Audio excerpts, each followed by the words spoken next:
Ready to go? Okay, ready? Okay, we'll call to order the Tuesday, December 6th Planning Committee meeting at 4 o'clock. Can I have a motion on the minutes? Move seconded. All those in favor, contrary, carried. There will be no meeting on December 20th. You can take that out of your calendar. Our next meeting will be January 10th, 2023, and be prepared to have a full agenda on that day. And the first item on the agenda, and the only one, is an application by Lorraine Soy for the rezoning at 11431 Williams Road from single detached RS1E zone to a compact detached RC2 zone. And the recommendation by Alex Costin and Wayne Craig is to have first reading. We haven't had Alex before, have we? Yeah, you did have me last week, however, or 2 weeks ago, however the camera was on. That's right, well, but not in person. First time. Welcome. Yeah, thank you. You're on. Awesome. So I'll just provide a few brief notes about the application. So I wanted to highlight the proposed rezoning has been requested in order to facilitate a subdivision of one single detached lot into two compact single detached lots with vehicle access coming from the rear lane. This is compliant with the arterial road policy.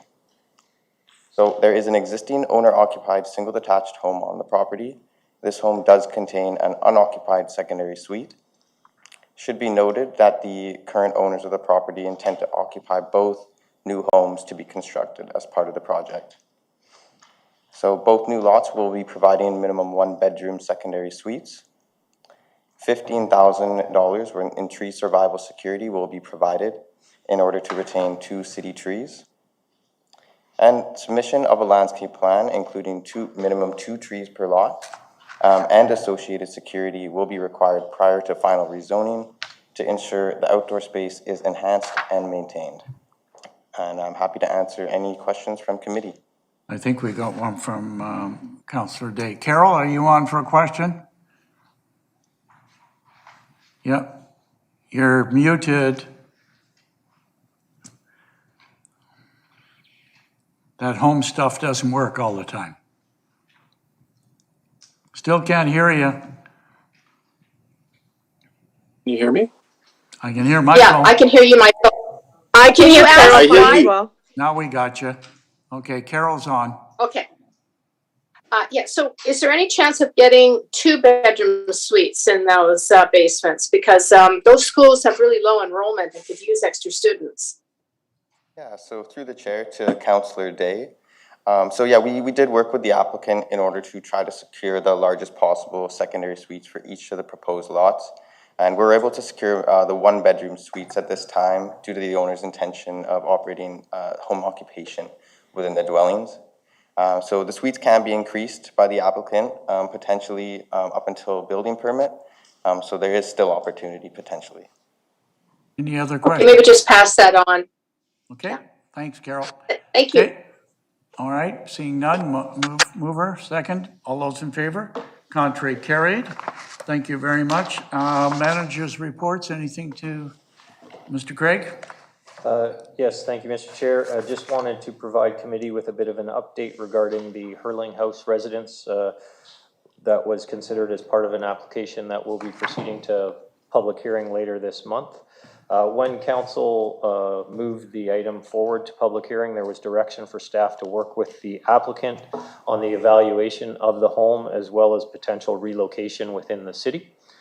Staff have had a very fruitful discussion with the applicant and have agreement in principle to preserve the home, to relocate it to the Phase 3 area, and to integrate the house into the Phase 3 redevelopment. The Phase 3 area is not part of the subject rezoning that it will be presented to, and will be presented to Planning Committee and Council at a later date. A memo outlining the final agreement and revised rezoning considerations will be provided in advance of the public hearing. Well, thanks very much. That's all good news. I So got a question. Yeah, I'll get to you in a minute. That's good news, and it's something that I'm glad to compliment staff for taking that initiative and coming back with a positive report. So thanks very much to those involved. Carol, you're on. Yeah, thank you very much, Mr. Craig. Did they mention what they might use the building for once it's relocated? Through the chair to Councillor Day, at this point, it's too early to determine the use of the home. They have confirmed with Nickel Brothers that they can move the house to a new location. The house would be secured until such time as the rezoning proposal for phase 3 is finalized. Options would include amenity space, commercial use, or potentially a dwelling unit.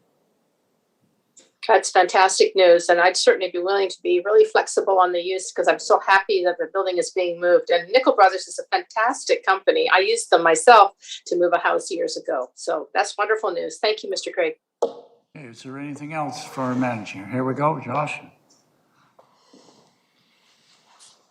Great. Thanks, Mr. Chair. I thought, being the last planning committee meeting of the year, I'd give a brief update on what we've been up to on the OCP review. I know there's been a lot of questions recently, so at this point, I just wanted to provide a quick verbal update. As you know, Council endorsed a scope of work for the targeted update of the OCP in February of this year.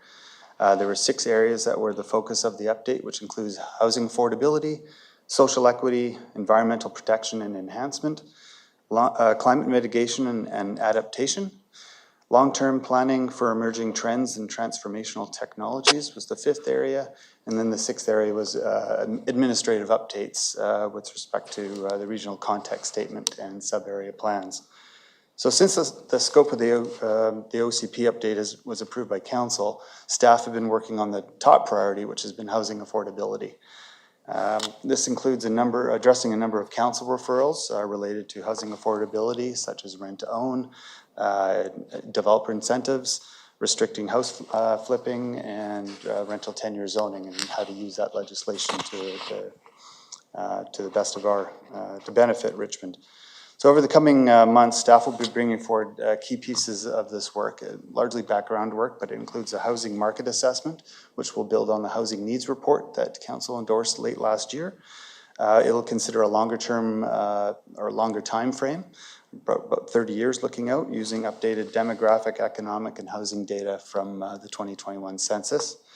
The housing market assessment also has a wider contextual focus than the housing needs report by considering key patterns and trends across a range of topics to establish the fundamentals of housing issues relevant to land use planning in Richmond. The second bit of background work is conducting a very thorough review of federal, provincial, and external agency influences on housing affordability and how we can set ourselves up for funding opportunities and how do we leverage ourselves to be able to take full advantage of that.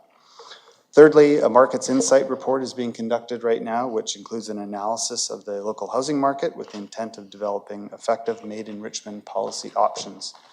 And lastly, staff have been researching and reviewing key case studies and that evaluate regional, national, and international approaches to advancing housing affordability and determining how they can apply to the Richmond context. So that's looking at, whether it's Victoria examples or examples around the world, Vienna to London and Boston. I believe there has also been some case studies in that area as well too that we'll be bringing forward, like I say, to talk about how they can apply to Richmond. So this information we're intending to bring forward to committee and council the spring of the new year, and we would bring forward policy options as well for discussion, and following that we would look at a first round of public and stakeholder consultation, likely late spring of next year. So the other targeted areas in the OCP review have also begun, and they will dovetail into the housing review once the housing affordability review is well underway. And last thing I just wanted to say is we will be circulating a memo basically stating everything I've just said to all of council, but I'm happy to answer any questions. Has there been any thought, if I may, any thought to have a workshop?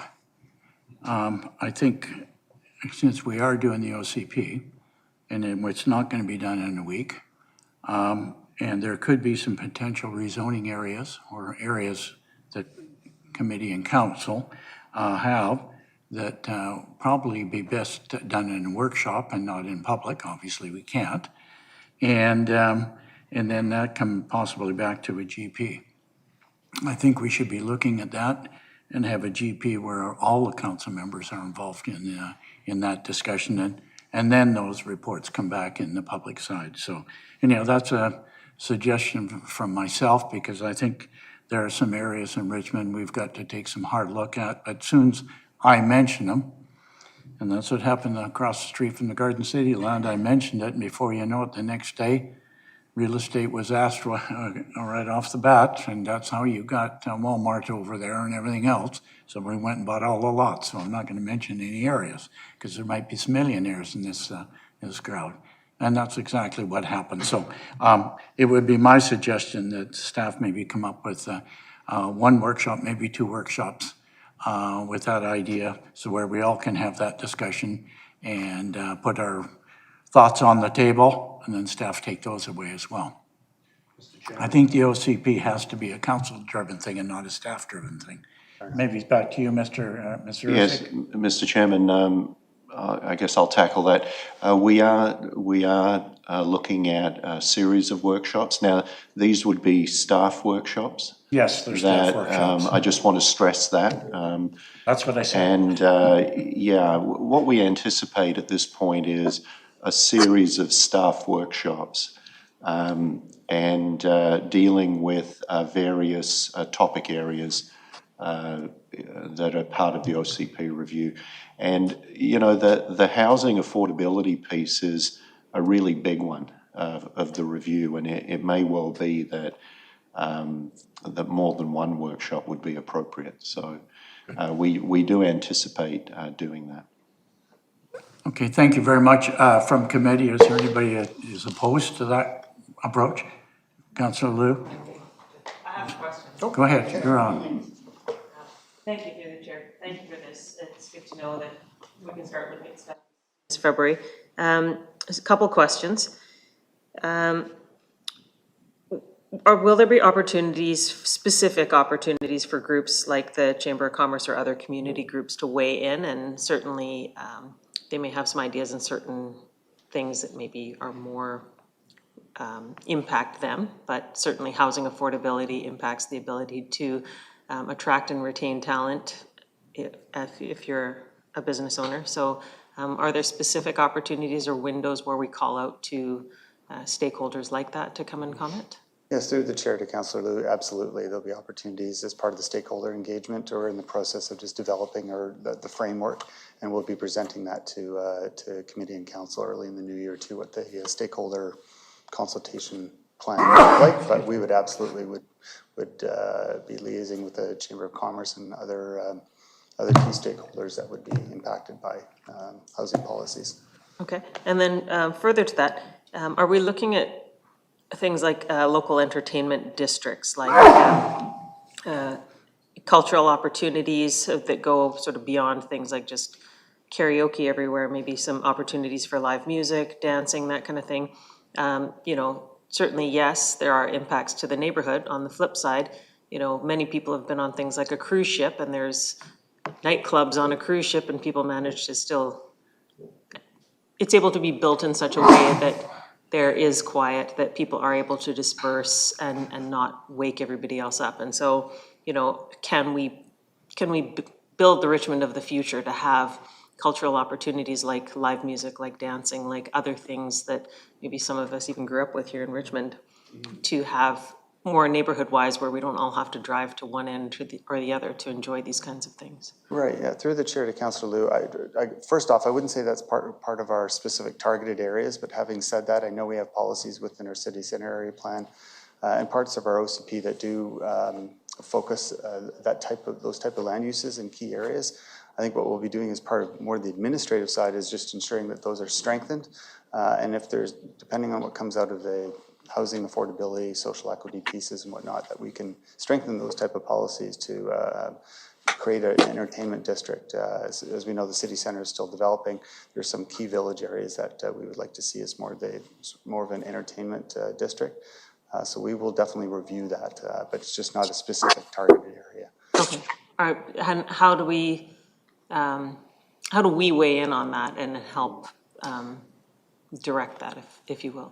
Sure, through the chair to Councillor Liu, I think even through this conversation helps sort of understand where some of the key priorities are as we do this review. I mean, certainly as part of the workshops that was just mentioned earlier, we can have those conversations too to ensure that those are key policy areas that are important to members of council, and we will ensure that we'll look into those policies and see how we can strengthen them.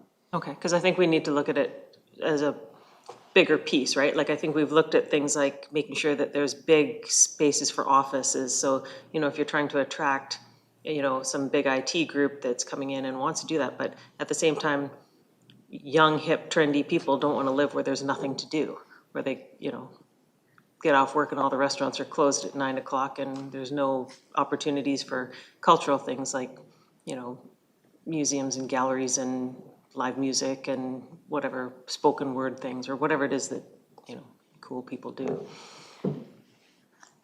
Great. Carol? Bless you, Bill. Having a lot of C's you. at best there. Engineer. I think that every one of the councillors on council is just a wealth of ideas. And I would love to know what the timeline is so that we can do our homework prior to the council / staff workshops. Through the chair to Councillor Day, yeah, I think what we could do is through the memo is provide a kind of a rough time frame. We will be looking at workshops early in the new year and bringing forward certainly elements of our housing affordability work. I think rather than bring it all at once, we might bring it forward in pieces so it's easily digestible and have a workshop on each item so that we can have a fulsome discussion. So absolutely. I think that's a great idea. Yeah, because, the workshops could drive where we go from there, I mean, depending what the consensus of council is. So fantastic. Yeah. Okay. Anything more to add? Got a little bit of feedback for you? It's great. Okay. Anybody else with anything? Motion to adjourn? We're adjourned. Okay, we'll get ready.